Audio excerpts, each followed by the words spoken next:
కడియం శ్రీహరి గారు.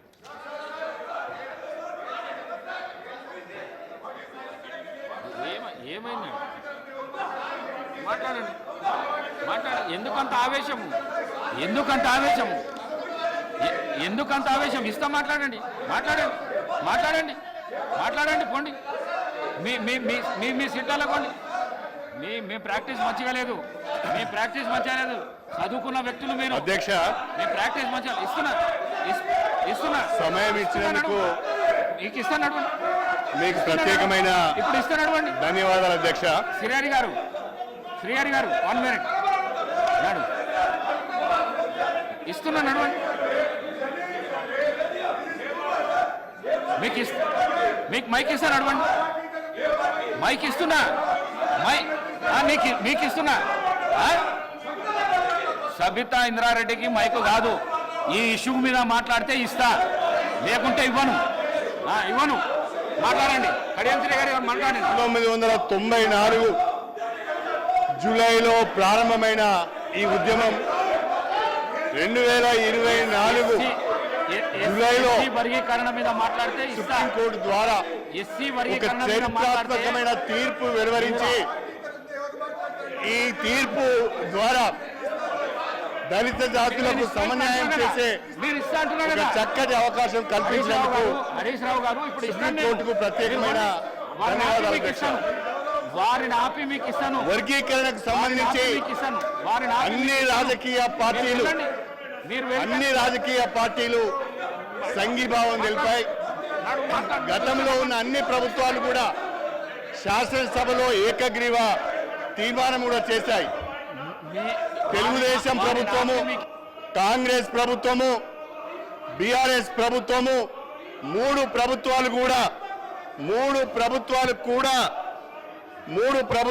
కూడా శాసనసభలో వర్గీకరణకు అనుకూలంగా ఏకగ్రీవ తీర్మానం చేసి కేంద్ర ప్రభుత్వానికి పంపించడం జరిగింది. దండోరా ఉద్యమానికి అన్ని రాజకీయ పార్టీల మద్దతు లభించింది. దండోరా ఉద్యమానికి సమాజం యొక్క మద్దతు కూడా లభించింది.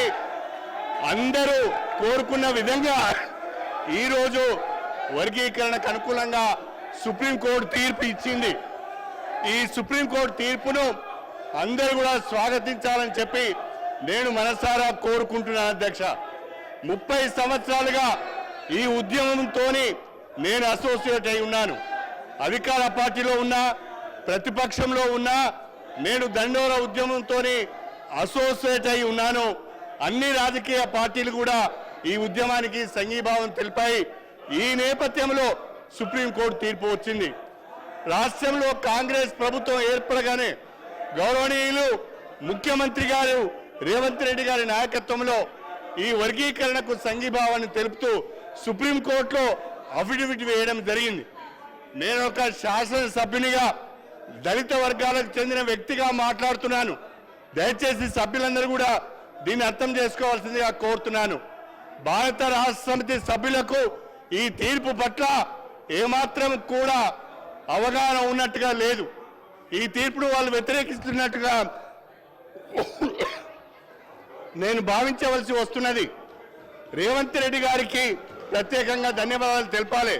ముఖ్యమంత్రి గారు ప్రత్యేకంగా అడ్వకేట్ని ఏర్పాటు చేసి ముఖ్యమంత్రి గారు రాష్ట్ర ప్రభుత్వం ద్వారా అఫిడవిట్ని కూడా ఫైల్ చేయించి వర్గీకరణకు మద్దతు తెలిపారు.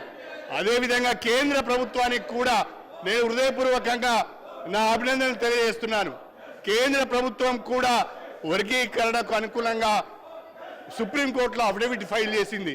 కేంద్ర రాష్ట్ర ప్రభుత్వాలకు వర్గీకరణకు అనుకూలంగా అఫిడవిట్లు ఫైల్ చేసినందుకు హృదయపూర్వకంగా దళిత జాతుల నుంచి నేను అభినందనలు తెలియజేస్తూ ఈ తీర్పును స్వాగతిస్తూ ఇవాళ ముఖ్యమంత్రి గారు ఏదైతే ప్రకటన చేశారో ఇప్పుడు ఇచ్చిన నోటిఫికేషన్లో రాబోయే నోటిఫికేషన్లో కూడా ఈ యొక్క వర్గీకరణకు సంబంధించిన తీర్పును అమలు చేస్తామని అవసరమైతే ఆర్డినెన్స్ కూడా తీసుకొస్తామని చెప్పినందుకు ప్రత్యేకంగా ముఖ్యమంత్రి శ్రీ రేవంత్ రెడ్డి గారికి ఈ జాతుల పక్షాన ధన్యవాదాలు తెలుపుకుంటూ సుప్రీంకోర్టు తీర్పును స్వాగతిస్తూ ఈ అవకాశం మీరు నాకు ఇచ్చినందుకు ధన్యవాదాలు తెలుపుకుంటూ సెలవు తీసుకుంటున్నాను.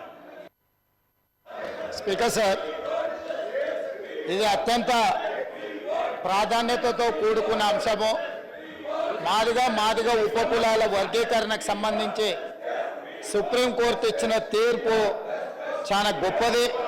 దీని మీద అందరూ అభిప్రాయాలు తీసుకోవాలి. నేను కూడా తమరికి విజ్ఞప్తి చేస్తున్నా, ప్రధాన ప్రతిపక్ష పార్టీకి ఈ అంశంలో మాట్లాడడానికి, వర్గీకరణపై వాళ్ళ అభిప్రాయం చెప్పడానికి వారికి అవకాశం ఇవ్వండి. అదేవిధంగా ప్రతిపక్ష నాయకుడికి చంద్రశేఖరరావు గారికి కూడా నేను విజ్ఞప్తి చేస్తున్నా, ఇంత కీలకమైన అంశం సభలో చర్చ జరుగుతున్నప్పుడు వారు స్వయంగా ఈ చర్చలో పాల్గొని వర్గీకరణను ఏ రకంగా ముందుకు తీసుకెళ్ళాలి, ఇప్పటి వరకు అన్యాయానికి గురైన వర్గాలకు ఏ రకంగా న్యాయం చేయాలనో వారు సభలోకి వచ్చి సూచన చేస్తే బాగుంటుంది. ఒకవేళ వారికి ఈ అంశం పట్ల పట్టి లేకపోతే వారి వారసులు ఎవరు మాట్లాడినా కూడా వర్గీకరణకు వారిని కూర్చోబెట్టి వారికి మైక్ ఇవ్వవలసిందిగా తమరికి విజ్ఞప్తి చేస్తున్నా అధ్యక్ష. మాట్లాడండి, మీరు వెళ్ళండి, మీరు వెళ్ళి మాట్లాడండి.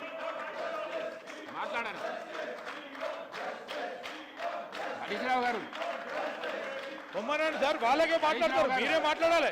మాట్లాడడానికి అవకాశం ఇస్తుండ్రు, మాట్లాడడానికి అవకాశం ఇస్తుండ్రు. మాట్లాడమంటున్నావు కదా. లీడర్ ఆఫ్ ద హౌస్ స్పష్టంగా చెప్పడం జరిగింది, వారికి మాట్లాడటానికి వర్గీకరణకు సంబంధించి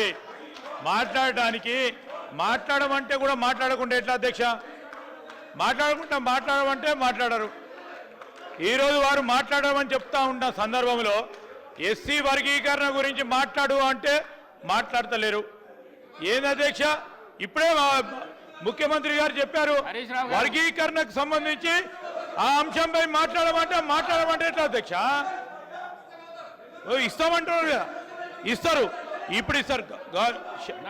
స్పీకర్ సార్ ఇస్తారు, ఇప్పుడు ఇస్తారు. ప్రశాంత్ రెడ్డి గారు ఇప్పుడు ఇస్తారు. అన్నా శ్రీనివాస్